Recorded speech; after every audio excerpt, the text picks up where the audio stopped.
You're listening to BFM 89.9, the business station. Silver is a strategic business and marketing consultancy helping companies leverage the opportunities presented by the rapidly rising population of aging consumers throughout Asia Pacific. And today we'll talk about the some consumer insights for the aging population across the Asia Pac region. First and foremost, Kim, why does your business model focus on the aging consumer segment? Well, I think quite simply because I come from a marketing communications background, and I'm aware that virtually nobody else is looking at this market. And if we take a look at the statistics across Asia Pacific to begin with, we see that the 50-plus population will actually grow by 35% over the coming 10-year period. At the same time, younger consumers, in other words, those below 50, are actually going to stagnate in their population terms, or in fact, in their 0 to 14 age group, they're actually going to decline by about 6%. So companies that are looking only at the younger consumers are actually going to have to grapple with either a stagnant market size or, in fact, in some terms, contracting market size, whereas this older consumer, the 50-plus group, is actually presenting huge opportunities. Not only are they increasing in number, but of course they have substantial wealth. Okay. What other insights can you give us about the aging population besides it increasing by 35% over the next 10 years? Well, I think to begin with, let's talk about money, because that's where it all begins and ends. Obviously, these people have grown through a period of great prosperity, most of them, and they're still holding considerable assets. And across Asia Pacific, we see that between 2005-2015, they will grow by about 9.2% compound annual growth to achieve a spending power of about $2 trillion by the year 2015. And I'm talking just about the 65-plus retirees now. These statistics come from MasterCard, and it's extraordinary when you consider that wealth is going to be unleashed and not properly being sought after, actually, by businesses and marketers. And if we look at that in the context of Malaysia, we see Malaysia will grow from $4.1 billion in spending power from 2005 to 10.2 in 2015. It's $10.2 billion in spending power that many marketers and many businesses are absolutely ignoring. What are the implications to businesses when they do not capitalize on this kind of figures that you have and this kind of market that's ever increasing? Well, I think they're missing a big opportunity. I think I've wrestled with this issue myself, having come out of a marketing communications background. And I think part of the reason is that most of the staff in the companies that we speak of are in their 30s. And for them, it's far cooler and more hip to go after a younger consumer, to design campaigns that are actually reaching out to these people. And it's good for their branding image as well. Absolutely. Whereas to go home and go out with a beer with friends and say that they're designing campaigns for people in their 50s, the age of their fathers and mothers, is not particularly cool. But I guess they're also quite, they know what kind of conversations they'll have with the aging society. They're talking about their health problems, or my hips, your hips, this kind of medication I'm taking. And this is terrible stereotyping, because, last year I personally trekked through Patagonia in South America, 300 kilometres, and in June I was up to the base camp of Everest. Goodness me, and I'm 54, and so I think this is dreadful stereotyping. The extraordinary thing is that when we talk about, marketing to traditional audiences, what I often say is that close your eyes and imagine someone between the age of 0 and 30. And usually the image that one comes up with is a virile, young, healthy-looking male or female. And then I say, okay, have a look at the age of 50+.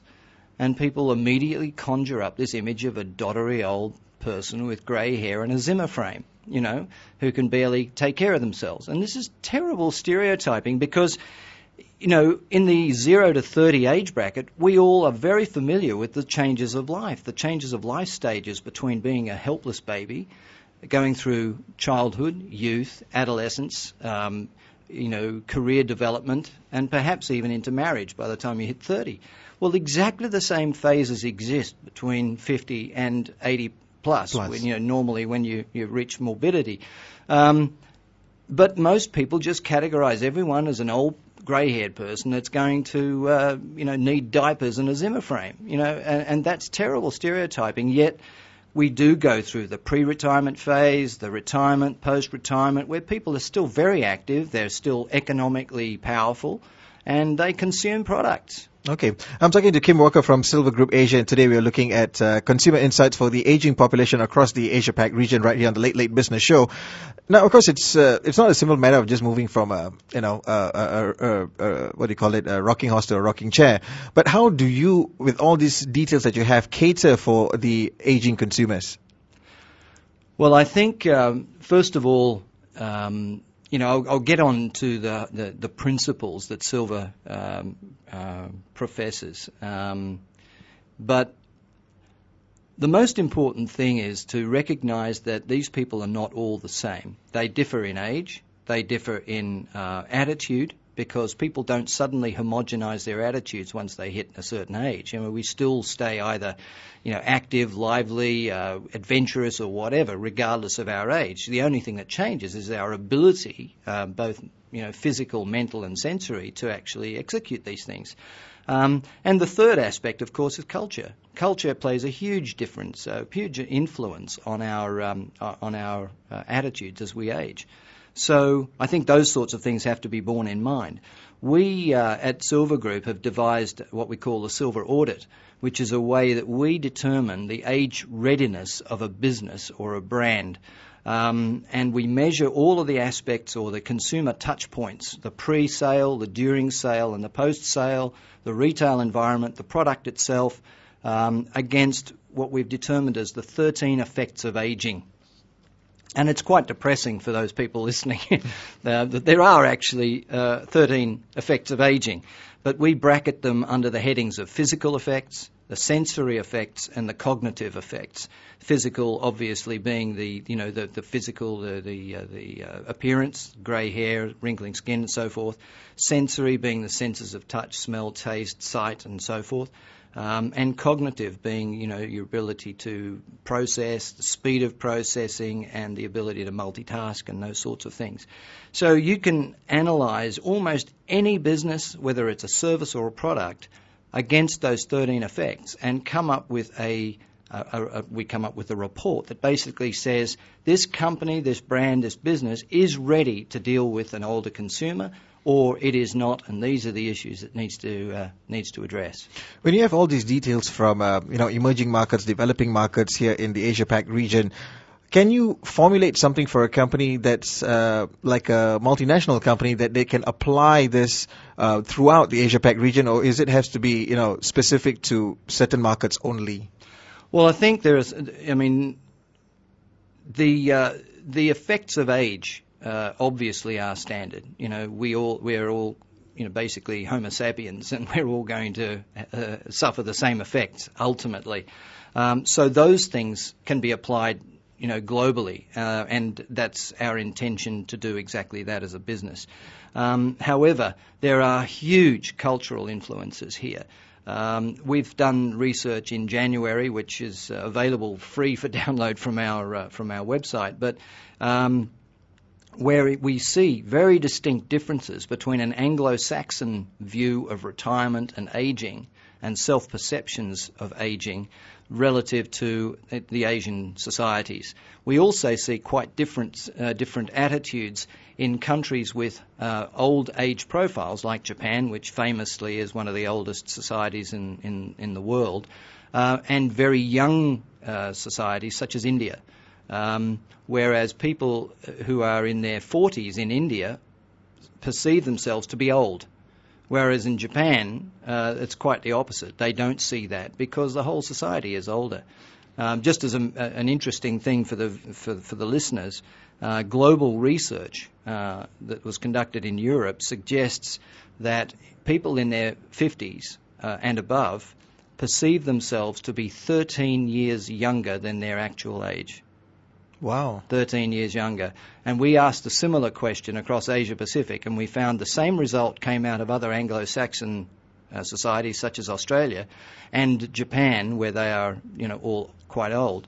But quite the reverse in India, Singapore, or Hong Kong, where people actually see themselves as old or even older than their actual age, which is actually quite depressing. What about here in Malaysia? Do we also feel the same way? I suspect it's going to be the same. Unfortunately, this study didn't cover Malaysia, but I suspect it would be very similar. BFM 89.9, the business station. You're listening to BFM 89.9, the business station. Kim, with all these details that you have, what's the next step? It seems like, you're a consultancy company. There are also people who create products for, whether for all consumers, and now there's a focus towards the aging society. How much of it is going to impact the players in the market, or do you need intervention from governmental organizations to stress that there needs to be some focus for the aging population here? Well, it's an excellent question, Patrick. I mean, I see huge disparity across the world, in fact, but particularly my focus being on Asia. Huge disparity between government support and proactivity in countries like Japan, increasingly Korea and China, which has got one of the most serious fast-aging problems in the world. Australia, a very supportive government, and perhaps most notably in our part of the region, Singapore. A very, very supportive government. They recognise that they have an ageing issue, and in fact it's far more pronounced in Singapore than it is here in Malaysia. So yes, I think it starts with the government. But even having said that, in Singapore, even with that government push, it's still a bit of a struggle to get companies to wake up to this. And, I have theories as to why that is, but perhaps that's for another time. But I think perhaps if I could just go on and explain to the listeners what I consider to be the three key lessons or three guiding principles about dealing with an ageing consumer. And first of all, to understand that they're not all the same. They may be older, but they're not old, and they're certainly not all the same, and they need to be understood and treated just as we would with any other market that we want to focus on. And once understood, then let's begin at the very, very early stages of product design. First thing is what I call universal design. Designing products and services that are designed that accommodate the practical and the emotional needs of both young and old without overt reference to either. A classic example here is a phone that was designed in Japan by NTT, and it was very thoughtfully designed. It had big buttons, easy to push. They were, required depression, and so it was a sensory issue when they clicked the button. One-touch calling, volume enhancement so people could hear this over the traffic noise. Very clear dial so they could read it even in sunlight. Bigger display screen, exactly. Bigger fonts. The problem is it absolutely bombed. And the reason it bombed is because it looked like some terrible old-fashioned thing that whenever the user put it on the desk in front of them, anyone could see that this is an old person who needed a special old person's phone. As I say, one of the key learnings here is that everyone's getting older, but everyone's in denial about it, right? So you can't do anything that will telegraph that to other people. So what NTT then did is they said, okay, send it back to the design studio, and the guys had a rethink of this. They took the basic needs of an older consumer for bigger buttons and bigger viewing and better hearing and all of that stuff into consideration, but they designed it in a sleek, sexy fashion. Well, guess what? It was a huge success because not only did the older people feel comfortable using it because it met their needs, but the young people thought it was hip and cool as well. And that is a classic example of universal design. I think the second key principle that Silver propounds is ageless marketing.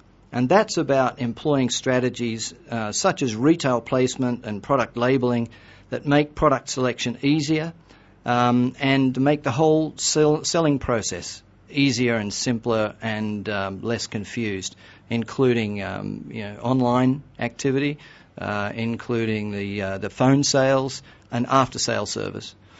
So that's the second thing. And third thing is inclusive communications. Sometimes we see advertising that features young, vibrant talent for no particular reason, just because that's the way it's always been done. And yet the audience that they're trying to appeal to may not necessarily be quite so young skewed anymore. But by featuring these young talent, it's basically saying to more mature consumers, this is not for you, because they just don't relate. Now, I think the other extreme of that is to show older people. And as I mentioned before, our self-perception is that we are much younger than we really are. So it's a very, very tricky business, when you use talent in communication. So I think companies like BMW, like Apple, have got it nailed because they don't feature talent at all, and yet they convey the brand character very effectively. And just to cap out our little conversation here, Kim, what are some of the challenges that you face communicating and preaching the kind of findings that you have in order that, the aging society doesn't feel that they are marginalized or they are neglected and, they are welcome in the process of business? Well, where to begin? I think perhaps the biggest challenge, first of all, is with the business community to make them aware of this issue and the potential. I mean, we're not talking about something that they're doing from the bottom of their hearts just for altruism. We're talking about something that's potential business, huge business that's neglected. And I think when we make a presentation and show the data and the statistics, which cannot lie, the United Nations is very solidly behind this issue. Most companies, their eyes almost pop out. They can't believe this, and they say, well, this has been incredibly enlightening. Thank you very much. Especially when you said just now in Malaysia itself, now it's 2005, the spending power for the aging population is $4.1 billion US dollars. Right. And in 2015 it'll be 10.2 billion. If nobody's, waking up to this, then something must be definitely wrong somewhere. And I think I kind of share the kind of problems that you go through on a daily basis, Kim. Yeah, but translating that into action, because everyone says, wow, I get it. And then there's a stunned silence. Because nobody knows what to do next. That's right. And that's why we created the Silver Audit, which is an easy toe in the water that says, okay, tell me how age-friendly my business is right now. Tell me what needs to be done to make it age-friendly. And that's kind of, that's the first step. And we'll take this as the first step, and hopefully in the months to come, probably we can have you back here again and give us more insights about this, Kim. Well, I'd love to. All right. That was Kim Walker from Silver Group Asia, and if you want to find out more details about some of the insights that they have about consumerism among the aging, you can head over to their website at www.silvergroup.asia. BFM 89.9, the business station.